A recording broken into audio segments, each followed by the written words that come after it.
Bonjour, bonjour, chers abonnés sur la chaîne, chers passionnés, amis des oiseaux, des canaris et des chardonnerets. Encore une nouvelle vidéo sur Canaries du 28. Et aujourd'hui, nous allons juste voir un petit diagnostic à partir de... j'ai vu des graines non digérées dans la cage. Donc, c'est pas un oiseau de chez moi, c'est un oiseau d'une autre personne. Donc, j'ai vu des graines non digérées dans les fientes. Et donc, du coup, je suspecte une méga bactérie, donc une proventriculite, un début de maladie, parce que le oiseau, il se nourrit quand même à ce stade-là de la maladie. On va regarder d'abord le bréchet, ensuite l'abdomen, et on va regarder dans un cas, en fait, le plus simple, comment d'abord faire recourir aux produits naturels, que je dis souvent, ils marchent plutôt en prévention, mais pas en curation. Et puis après, si dans 2 semaines, je vais le garder quand même 2 ou 3 semaines, si dans 2 ou 3 semaines, je vois que le traitement naturel ne répare pas en fait la maladie, je ferai courir un traitement chimique que je vous ai déjà introduit sur cette chaîne-là. Restez avec moi les amis, à tout de suite. Donc, hop, on va retourner l'oiseau et je vais prendre un peu d'eau tiède avec un coton-tige et comme d'habitude, on vient un peu tremper. Donc c'est pas un oiseau qui va aller dehors, c'est un oiseau en fait qui reste à l'intérieur. C'est pas grave. Donc je vais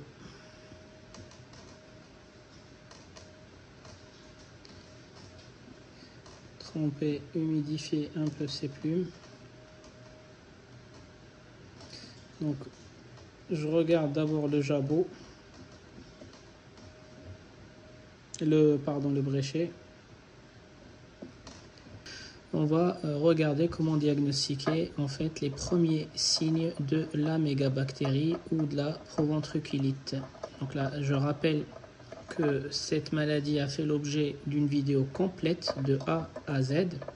Cette maladie, elle est liée à un champignon, donc à une levure qui se trouve dans l'estomac chimique, et à cause d'une alimentation non équilibrée, trop grasse, non adaptée, etc. En fait, on va déséquilibrer les paramètres chimiques de l'estomac chimique et qui permettra en fait une surpopulation de c'est pas un parasite, c'est plutôt un champignon, une levure, et qui va migrer vers le gésier ou l'estomac mécanique pour causer des dégâts.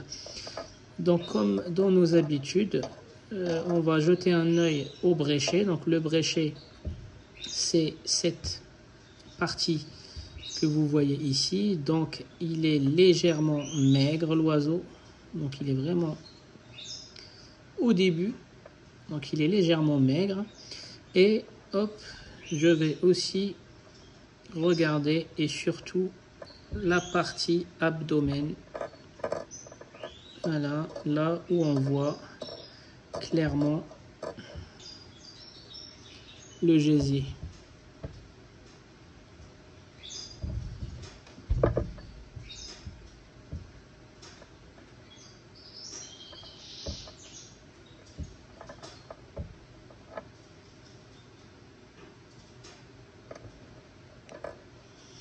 Voilà, donc ça c'est le gésier. Vous regardez très bien comment il disparaît et il apparaît. Donc le gésier, c'est une boule qui va digérer. Elle va digérer les graines et les aliments. Donc là, d'un coup, il apparaît, d'un coup, il disparaît.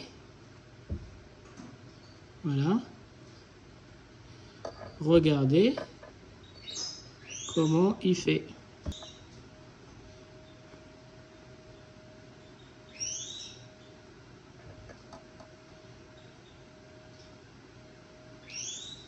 Donc vous regardez comment le gésier il bouge.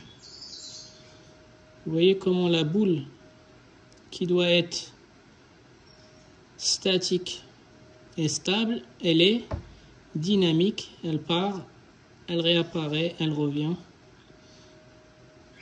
Voilà, donc là il y a des lésions qui sont internes et qui empêchent l'estomac mécanique de faire son rôle correctement.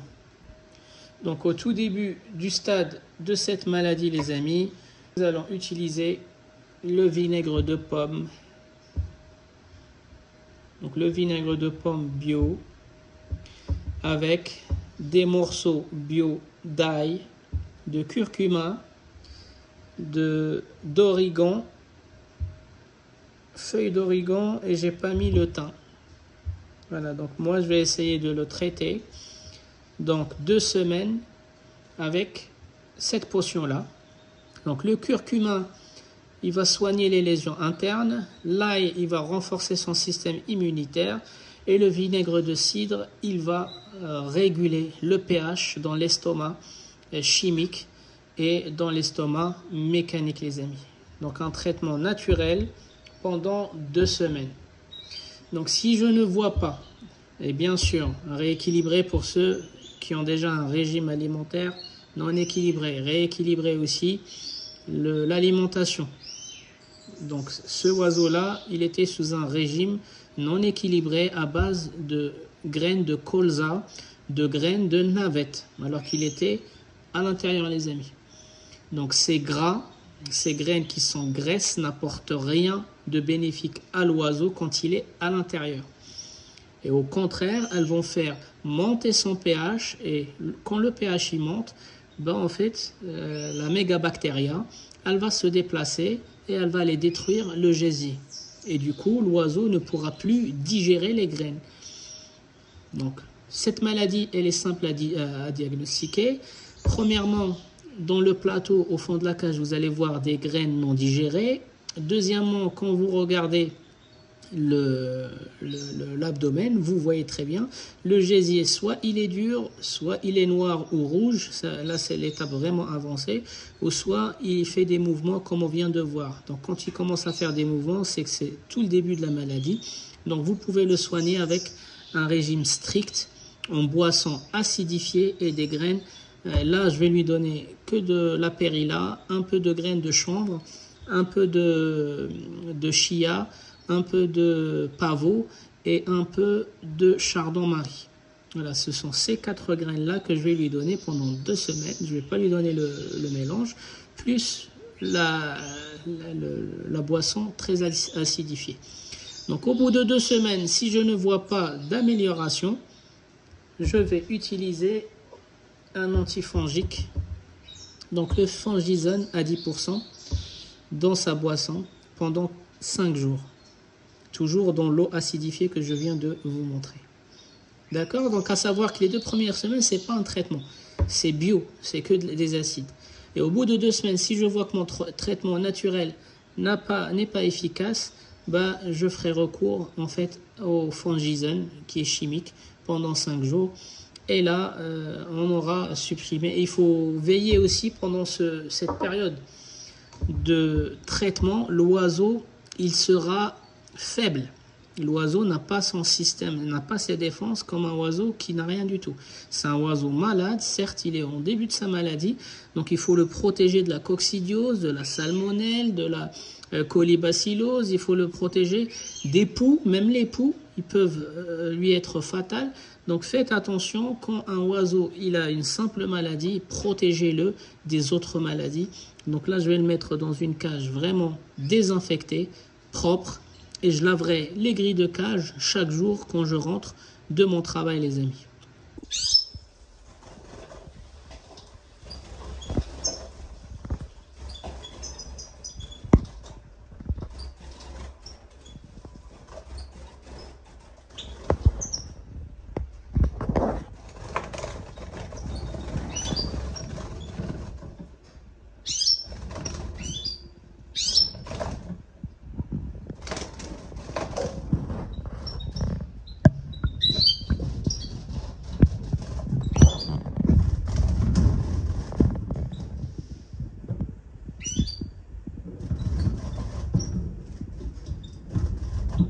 Bonjour les amis, donc après 2 semaines de traitement 100% naturel, donc avec bien sûr la potion que je vous ai présentée au début de la vidéo, parce que je vais finir par faire une seule vidéo qui regroupe en fait le premier état initial et puis 2 semaines après. Donc déjà ce que je remarque c'est que l'oiseau il n'est plus maigre comme il y a 2 semaines. Donc je l'ai senti quand je l'avais attrapé déjà. Vous voyez très bien que le bréchet est beaucoup plus régénéré qu'il y a 2 semaines. Voilà. Je sais pas où est-ce qu'elle est la caméra, elle est là. Voilà. Vous voyez. Et donc on va descendre dans la partie abdomen. Donc vous vous rappelez les mouvements qu'on avait il y a 2 semaines. On avait un gésier qui bougeait, qui bougeait, qui bougeait. Et je vous ai dit que le gésier, quand il bouge, c'est que il y a des lésions internes, il y a des déchirures internes au gésier, parce que le gésier en soi, c'est un muscle. Et si le muscle, quand il se contracte, bah, il bouge comme ça veut dire qu'il était abîmé. C'est ce qui faisait que les graines n'étaient pas digérées. Donc voilà. Observez bien. Je ne sais pas si vous allez voir.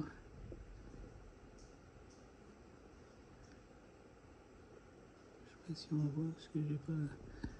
Voilà, donc il n'y a plus de mouvement de gésier.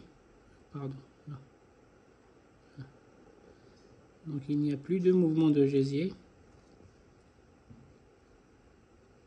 Par contre, moi ce que je fais c'est que j'appuie. Je vais un peu presser. Je vais presser un peu sur l'abdomen et je vais voir la taille du gésier. Donc je vous déconseille de le faire pour ne pas blesser l'oiseau. Voici ce que je fais. Ouais, la caméra elle est de l'autre côté à chaque fois. Donc ce que je fais c'est que déjà on voit que le gésier ne bouge plus comme avant. Mais je vais un peu presser sur l'abdomen pour faire ressortir le gésier, voir sa taille.